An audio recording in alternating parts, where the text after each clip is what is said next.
নবীজি বলেন, আরাআইতুম লাউ আন্না নাহরান বিবাবি আহাদিকুম ইয়াগতাসিলু ফীহি কুল্লা ইয়াওমিন 5 মাররাত হাল ইয়াবকা মিন দারনিহি শাই।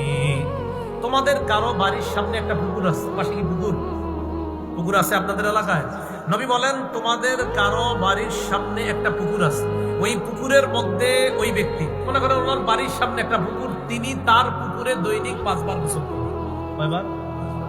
একটা ব্যক্তি যদি তার পুকুরে দৈনিক 5 বার গোসল করে, নবী বলেন হাল ইয়াবকা মিন দারনিহি শাইউন, তার শরীরে কি কোনো নাপাক থাকবে? নবী বলেন ফাযালিকা মিসলু সালাওয়াতিল খামসি ইয়ামহুল্লাহু বিহিন্নাল খাতায়া।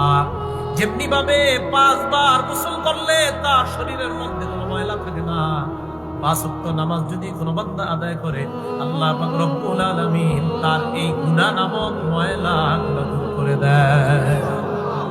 5 ওয়াক্ত নামাজ গুরুত্ব সহকারে আদায় করা। তাহলে তারা ক্ষতিগ্রস্ত না যারা ঈমান আনেছে। ঈমান আনার সাথে সাথে নেক আমল করছে। নেক আমলের মধ্যে শ্রেষ্ঠ নেক আমল ঈমান আনার পরপরই ফরজ ইবাদত নামাজ। এই নামাজের প্রতি গুরুত্ব দেওয়া। আল্লাহ তৌফিক দান করেন।